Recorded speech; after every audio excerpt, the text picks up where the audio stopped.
And clearly somebody has to suffer, right? This is only the second time in 8 or 9 years that both of us haven't been here together. So it feels very weird just to have me here, and I do want to acknowledge that a former SWAN participant, Becky Crocker-Hahn, a photographer, is playing the Nancy Rolls role of taking photographs for us. So we're very grateful for that. So yeah, 3 or 4 minutes, we'll go ahead and get started, but in the meantime, I've connected with our last comer, and we'll get moving as soon as we can. Thank you.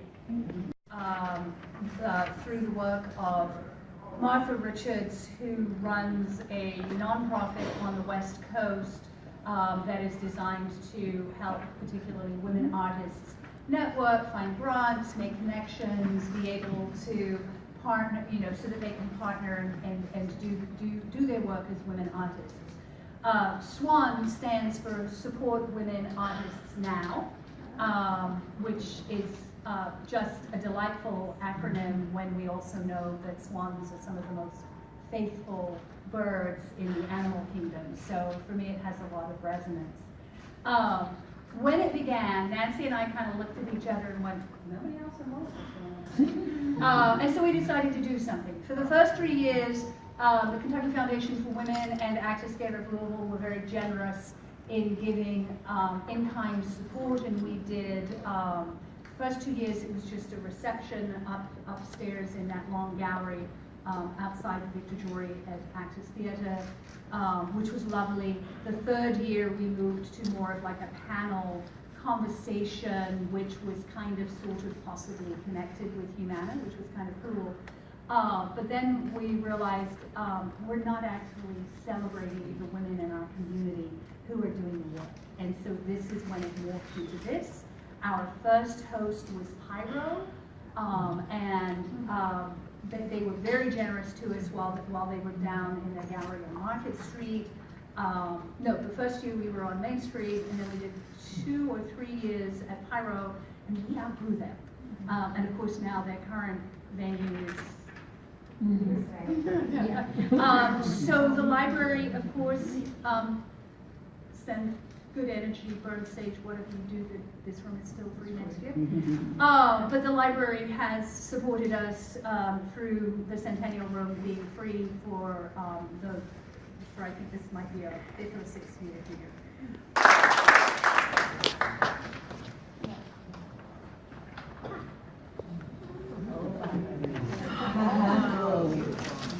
Oh my goodness. Hi. Hi. I'm Stuart, and I'm a bookbinder and book artist living and working in Old Louisville. People often ask how I got started with bookbinding. Well, in 1998, when my son was a baby, I took a class at a local shop. And after 3 blissful hours with a group of women and a pile of paper, I was completely hooked.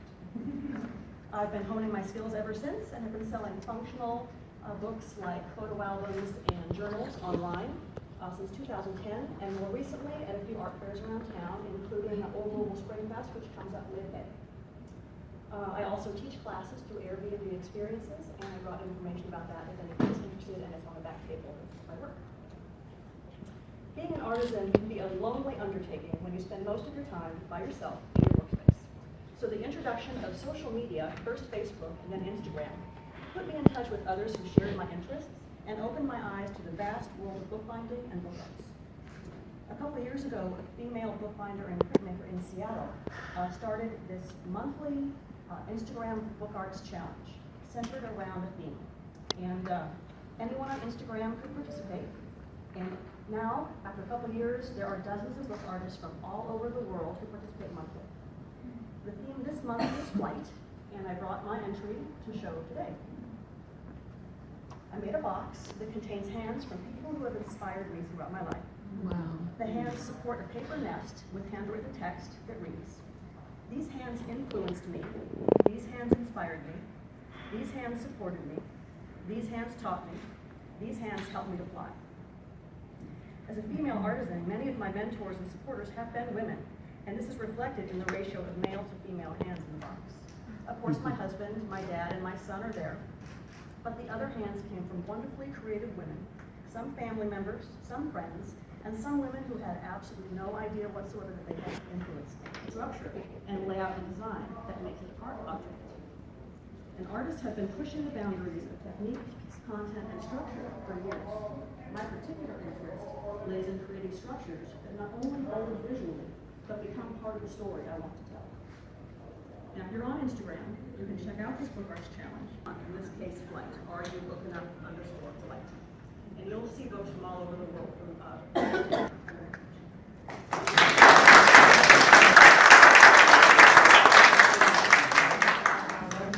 And hopefully Chris's adventure with real people will not disappoint us. Our next presenter is Leah Deans, and I actually met Leah when the now Arts Louisville website that does. And thank you all for inviting me. My voice might be a little raspy. I was working the Wizards and Witches Beer Fest last night, and it's going on tonight, and it was really loud, and a lot of Harry Potter people. But we got to serve our beer at the event. There were 20 breweries, and it was a lot of fun. I'm looking forward to 800 people tonight, and then we're going to come try all the different breweries, and it's mostly local and state breweries, so it's pretty exciting. She said my name is Leah Deans.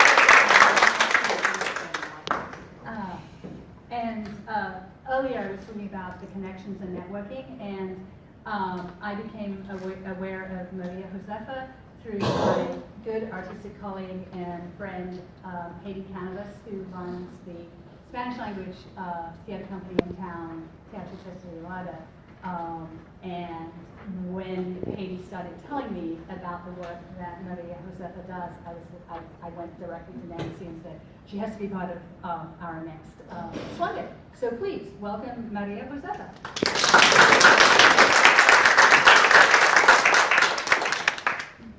Thanks to Kathy, Ellis, and Heidi Canovas for your invitation. As she said, my name is Maria Josefa Reyes. I'm originally from Cuba. Came here around 20 years ago. I have been teaching Spanish at JCPS for about 18 years, and now I'm retired. I have been published 8 books for children and adults, poetry and stories. I just have one poem from my last book, or booklet, Alas de Golondrinas, that I have the English version also. I can talk to you at the end to show you some of my books. And I am going to read one poem in English and Spanish. Okay. Neither here nor there. Do not ask me where I'm from, because I'm neither from here nor there, nor from anything or anyone or anywhere. I'm from the blowing wind that dazzles the trees of the forest. I'm from the green prairies and also from lemon trees in bloom. I'm from the cardinal sun and the rain. I'm from the airy palm tree and the blue sea, and also for the snow and sunny places. Do not ask me where I'm from, because I'm neither from here nor there, nor from anything or anyone or anywhere. I'm from the Cape Park and the roses. I'm from Troche's song. I'm from the mountains and rivers. I'm from the landscape forest. I'm free. I'm all that and more.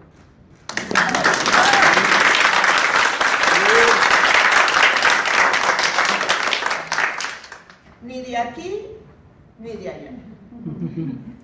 No me pregunten de dónde soy, porque no soy ni de aquí, ni de allá, ni de nada, ni de nadie, ni de ningún lugar. Soy del viento que vuela y despeina los árboles del bosque. Soy de las verdes praderas, de limoneros en flor y altas montañas. Soy del trino del cardenal y de la lluvia. Soy de la airosa palma y el mar azul, y de la nieve y el sol. No me pregunten de dónde soy, porque no soy ni de aquí, ni de allá, ni de nada, ni de nadie, ni de ningún lugar. Soy de la ceiba, soy de las rosas, soy del canto del zorzal, soy de los montes y de los ríos, soy del paisaje, soy libre, soy todo eso y nada más. English version, English language version of her poetry, I can say that many of the poems that speak about Cuba are just as evocative as that one is. So, really, really beautiful work. Before I move on, like I said, I recognize a lot of familiar faces, and one of the lovely things about each year is former SWAN participants come back to support women artists in future years. So if you're a former presenter, would you just put up your hand so we can recognize you? Wonderful. Thank you so much.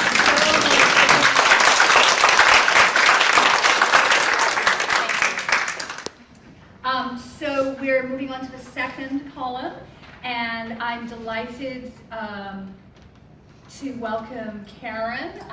We probably shouldn't say how many years we've known each other, but I still have a piece of artwork in my bedroom that my daughter made in elementary school when Miss Karen was a teaching artist through the Kentucky Arts Council. Wow. And that's just one of a plethora of artistic and cultural activities that Karen has done, as you can see, and I'm really delighted to discover what you're sharing with us today.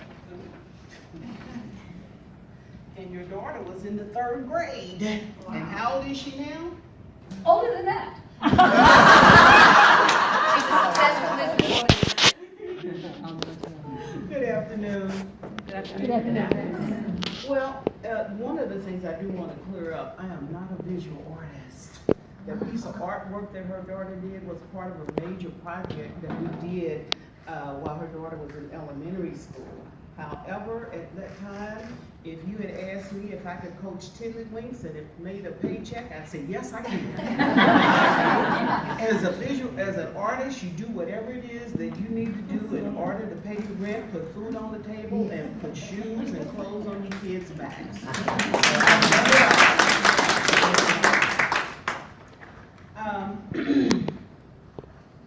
I actually am not a neophyte to this particular award. I was wondering if Kathy and Nancy had made a mistake because I had been a SWAN artist once before. Yeah. We missed that, but welcome back. Okay, so I was wondering, I'm like, oh my God, are they sure they want me to do this? But I was honored when I got the call.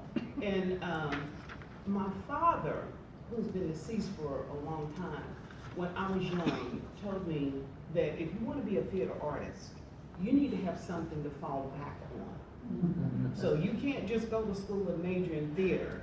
You're going to have a teaching certificate. You're going to have something that's going to bring in a paycheck to pay the rent. So I actually have about 7 art forms that I've done, and primarily I've been focusing on directing. But when she asked me to read a monologue, I was just I was trying to figure out what exactly would I read.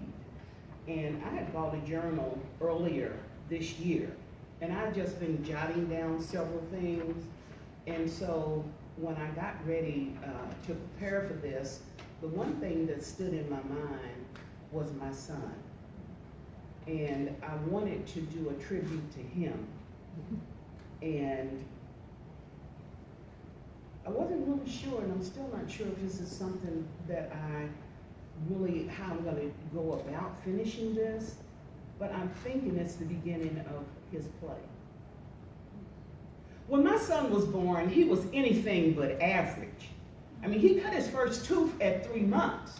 He took his first step at 7 months and was off the bottle at 9 months. With 10 teeth, I mean, he kept biting holes in the nipples anyway, so the doctor said, you better take him off the bottle.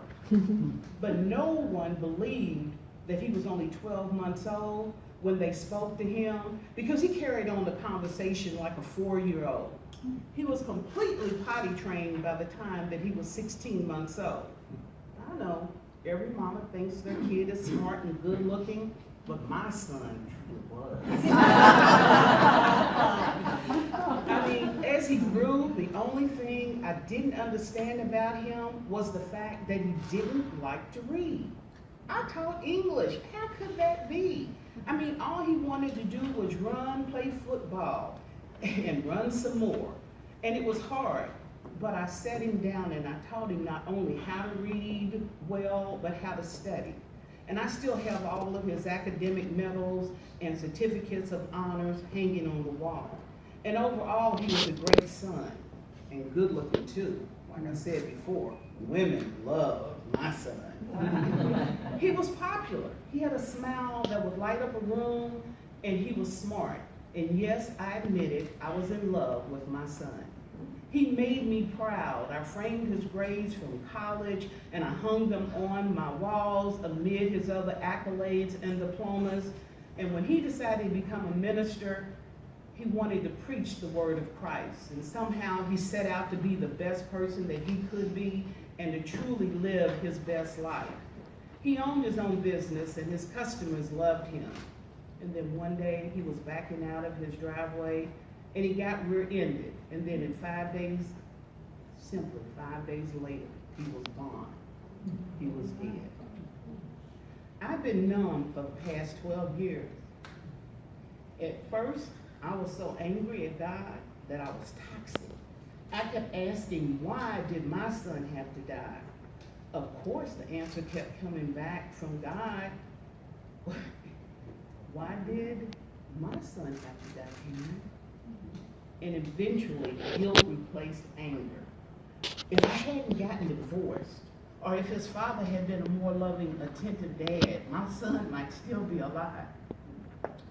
I purposely took all of my hate, my guilt, and anger and deposited them in my ex-husband. I mean, he deserved it after all. He was a lousy, cheating husband and even a worse dad. Thank you very much, Karen. Our next presenter will be familiar to anybody, I suspect, who has worked with the Kentucky Foundation for Women for many years. Sherry ran Hopscotch House. So anybody who's done a retreat there or visited or anything, yes, I see some smiles around the room. You may know her with that hat on, but she's here with a completely different hat on, and we're very excited to continue to expand what is artistry when women embrace it. So you're up.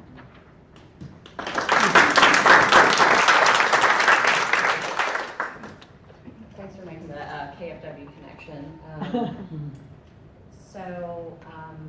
I moved to Louisville in 2001 to take a break from the food and hospitality industry because I felt like I wasn't contributing to society enough, and I had the idea of working for a nonprofit, especially supporting artists and artists that were promoting positive social change, was something that felt worthy of my time and that I was contributing.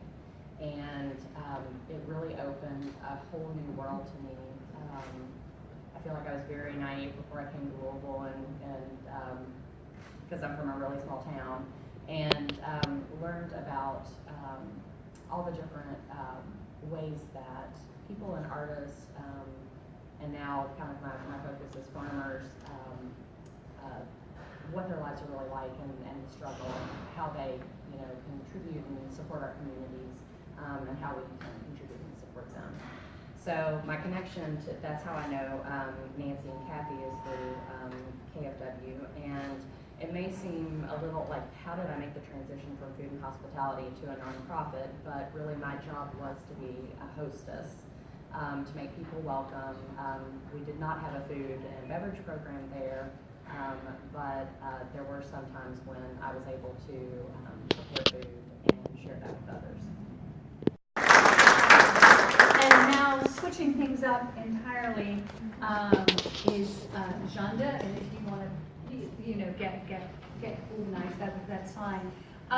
Again, Louisville is an amazing city for connections, and I actually became aware of Janda joining the Louisville community a couple of years ago because I write about dance for WFPL and had the opportunity very early on to meet Janda with that hat on, and I sort of, again, kept track of who she was and what she was doing. And we know that this is not an ideal environment for dance, so, but we are also blessed that those dancers who choose to join us are flexible and generous with how they approach things. So, on you go.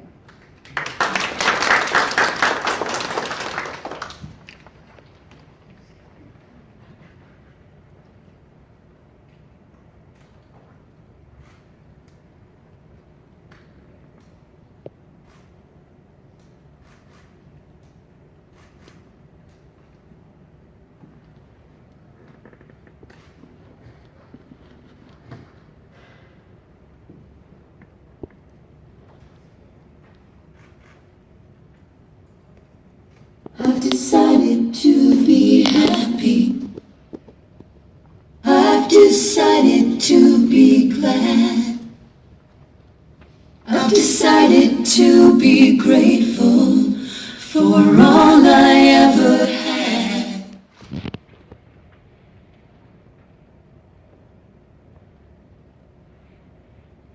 I've decided to let go of all this pain tonight.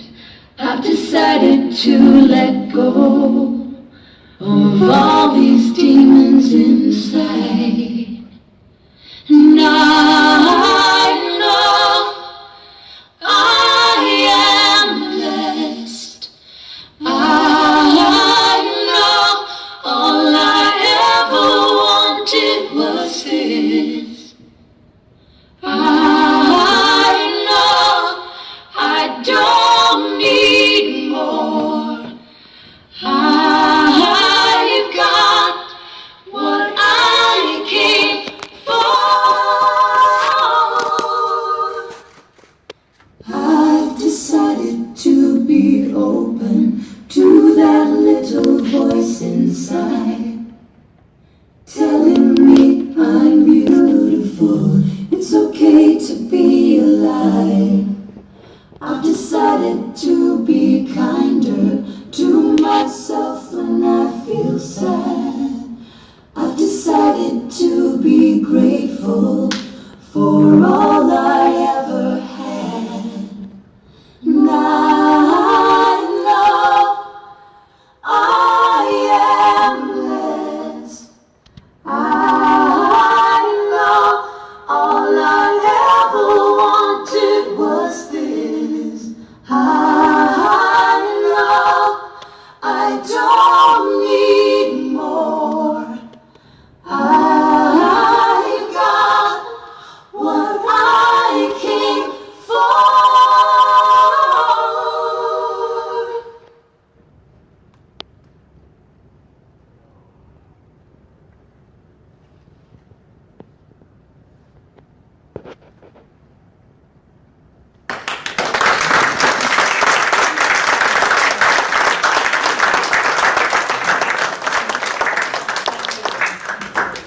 As we turn to the second page, I want to take a moment to recognize a former SWAN Day participant. Those of you who live in the visual art world know that we recently lost Anne Anderson. And she was one of the movers and shakers that said, yes, Pyro needs to be part of SWAN Day when we first moved to Pyro.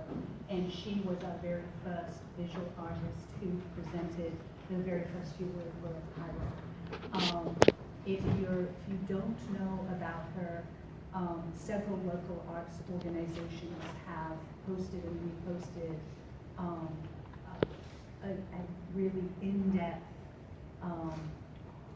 obituary, but also celebration of this amazing woman's life, and I encourage you to learn more about her. And Erin, do you know what website might be a good place for people Yeah, to I start? recommend LVA's Louisville Visual Arts Artabella. Yes. They had a really nice vignette and Yes, really good. yeah, and that's actually a weekly newsletter for those of you that might be interested in keeping up with visual art in town. But Nancy and I didn't want to miss lifting up Anne, who was just an amazing woman. I also want to take a moment to draw your attention to the middle of the second page. All of these artists who come to us do it with generosity of spirit, just like Nancy and I volunteer to do this. And we reach out each year to various arts organizations to say, hey, do you think you can share a voucher, a ticket, a pass, whatever? And we're really very grateful that many of the performing and visual arts organizations, museums, do participate in it as a way of recognizing. As Nancy's always brilliant prose says, please patronize these supportive arts institutions in our community. One of our goals with our presenters is we don't want to forget either age range at the end of our age ranges. Not that we don't like the middle ranges, but sometimes our younger artists don't always get recognition, and I'm sure women in the audience recognize that the older we get, the more difficult it is, especially in the performing arts, to find meaningful projects. So we've got a nice demographic spread between our former and our upcoming artists. And I have to say that Nancy and I both saw Brooklyn in Harbor at Pandora Productions about a year ago now. And we were like, we need to get her contact information. She needs to be part of SWAN. So, Brooklyn, off you go. Hi, I'm Brooke Linders. I'm a sophomore at DuPont Manual Pass High School, and I will be playing Carla from A Funny Thing Happened on the Way to the Gynecologic Oncology Unit at Memorial Sloan Morris Kettering Cancer Center, New York City. And I chose this monologue to do today because it was written by female playwright Haley Pfeiffer, and it's about a strained relationship between a mother and a daughter.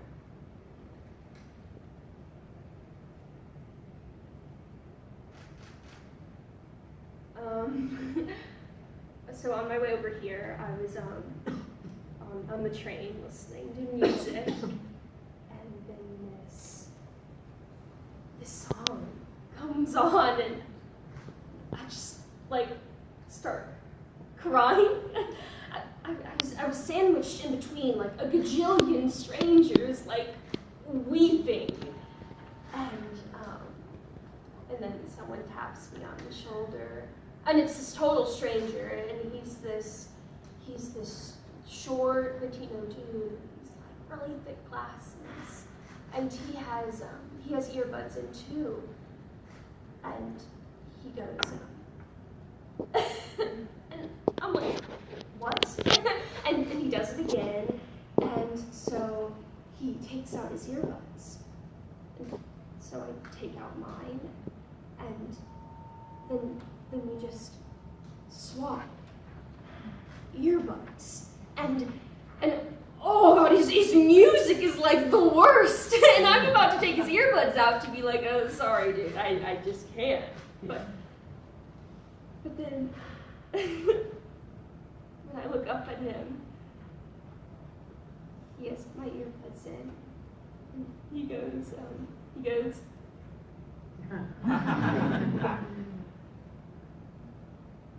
and Mom, we rode the train like that for half an hour, and realize that I have to get off at the next stop. So I take out his earbuds and he starts to take out mine. I look at him to be like, bye.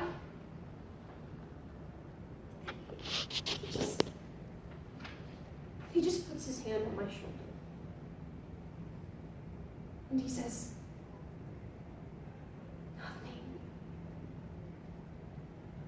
He just looks at me with his hand on my shoulder, and I look at him. And I get off the train. Thank you.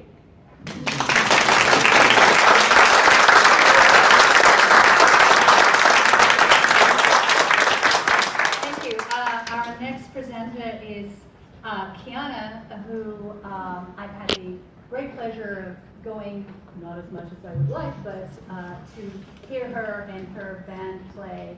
And it's just beautiful that there are young artists committing to jazz in our community, because we have such a strong history of so much jazz reaching back into the middle of the 20th century. And some of our well-respected jazz musicians aren't getting any younger. So here's the next generation. I'm absolutely honored to be here. I'd like to thank Nancy and Kathy for having me. And I think Kathy has made a bigger impact on my life than she might know. As she mentioned, my name is Kiana Benhoff. I'm the founder and lead vocalist of local jazz band Kiana and the Sun Kings. And if you're a nightlifer, we're performing at the Butchertown Social on April 6th from 9 to 12. Today, I'm going to perform a song popularized by Nina Simone. It was written by Anthony Newley and Leslie Brinkis in 1964, and later performed by Simone, arranged by Hal Mooney in 1965. I chose this song because I chose it for what it meant to Simone in 1965, but more importantly, what it meant coming from Simone to women, specifically black women at that time. It was an active resistance to be a black woman, talking about feeling good and possessing freedom and joy. So here's Feeling Good. I'm going to do a little bit of my own flavor to the song, and I'll do a nod to the Hal Mooney arrangement a little bit later. Be gentle with me, I'm not a guitar player.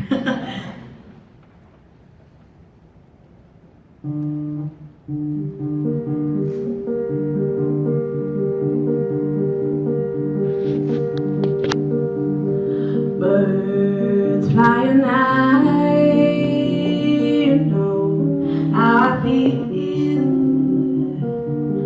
Sun in the sky, you know how I feel. Breeze drifting on by, you know how I feel. It's a new dawn, it's a new day, it's a new life for me.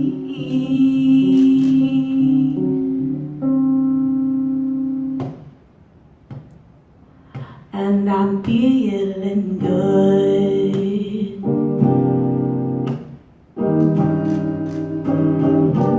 I'm feeling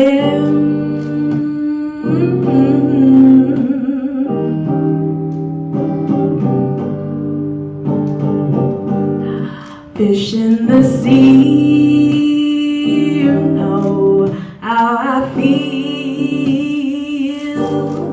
River running free, you know how I feel. Blossom in the tree, you must know how I feel. It's a new dawn, it's a new day, it's a new life for me, and I'm feeling good.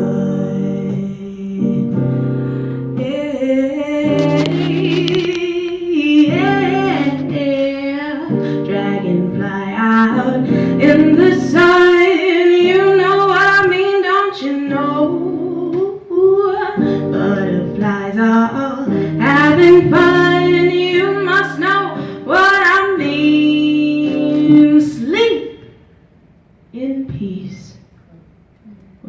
always done. That's what I mean. And this old world is a new world, and the bold world for me. I'm feeling good.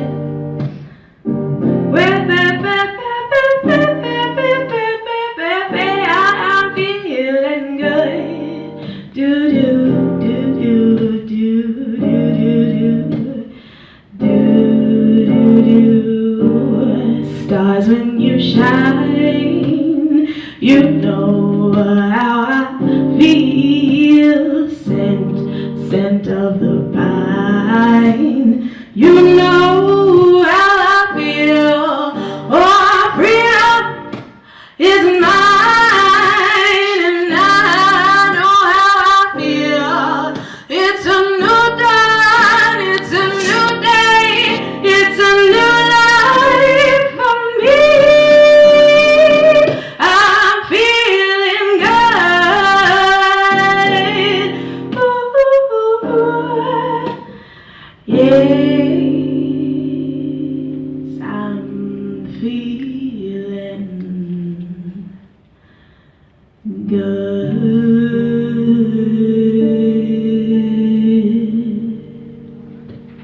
And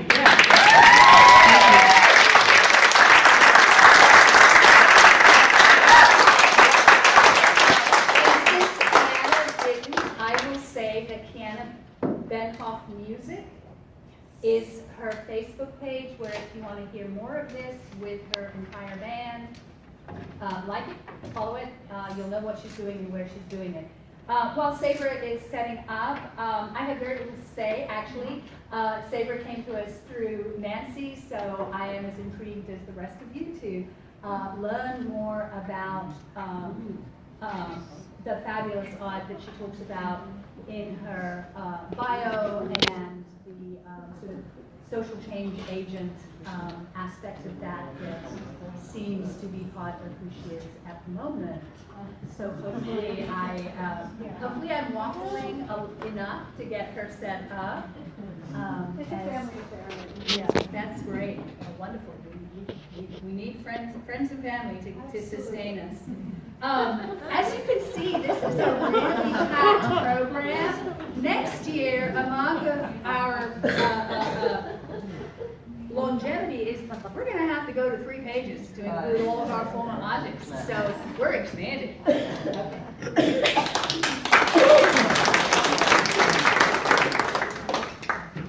Hi. My name is Saber Crockett, and I am a visual artist, more specifically a painter, as you can see. After I graduated with a BFA from Rochester Institute of Technology, I had the opportunity to further my painting skills as a scenic artist. This led to create murals in restaurants, which led me to create custom artwork in homes, which led me to start my own business, which, I might add, I decided to do right after my first son was born.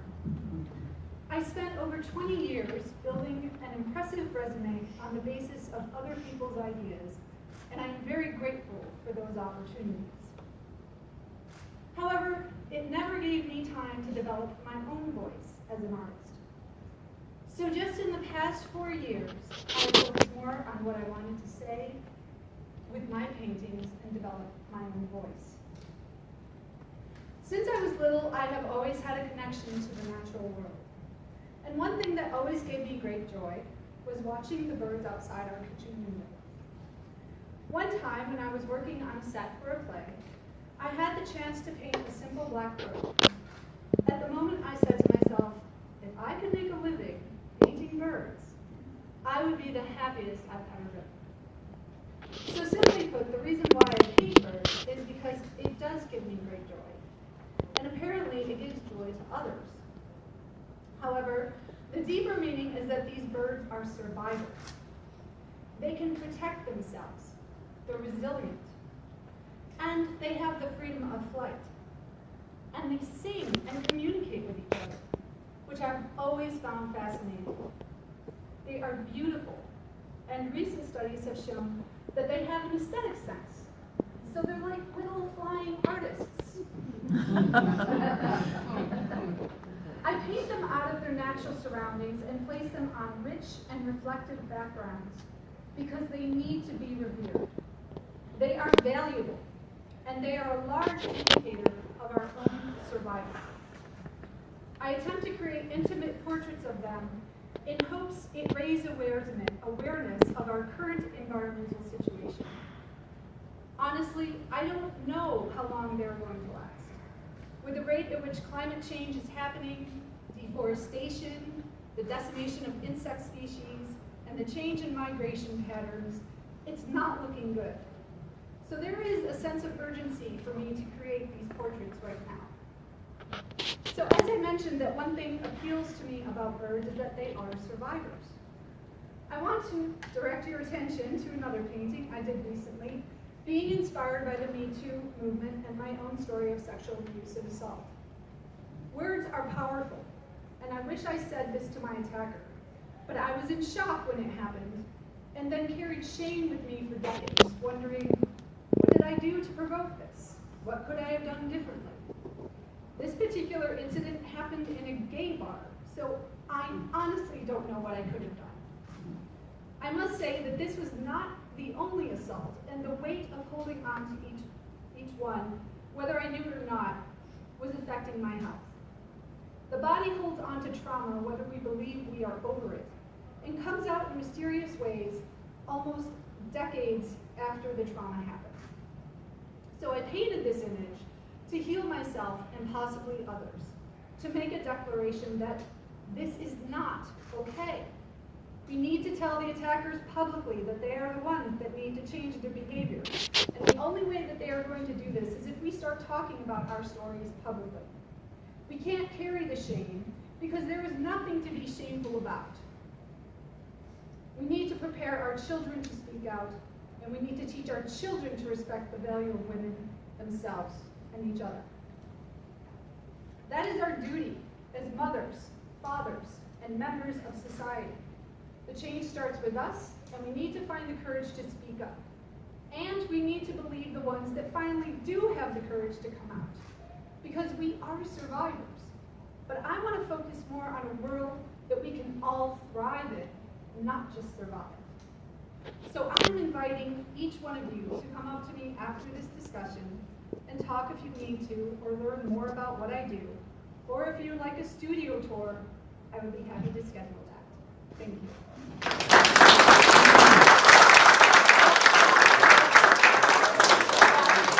For organizing this and bringing you all together. Thank you again.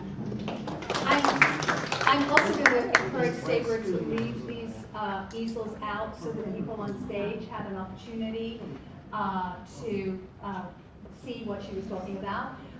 We always book this room until 3:30, so if you want to continue the conversation, you've got like 28 minutes. Sorry, that's the timekeeper in me coming out. I also know that several people have been taking personal photographs and video. I really encourage you to post it on our Facebook event as a memorial memento to this year.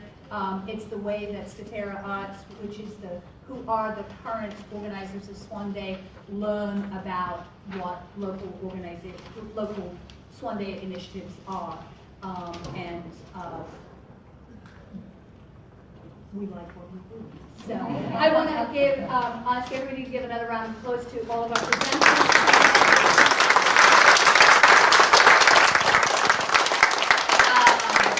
And we started 5 minutes late and we ended 5 minutes late. So we really do try and run an hour program with the opportunity to do some 20, 30-minute networking afterwards.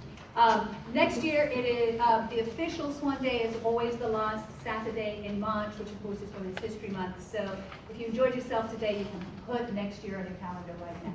Thank you all so much for being here. Thank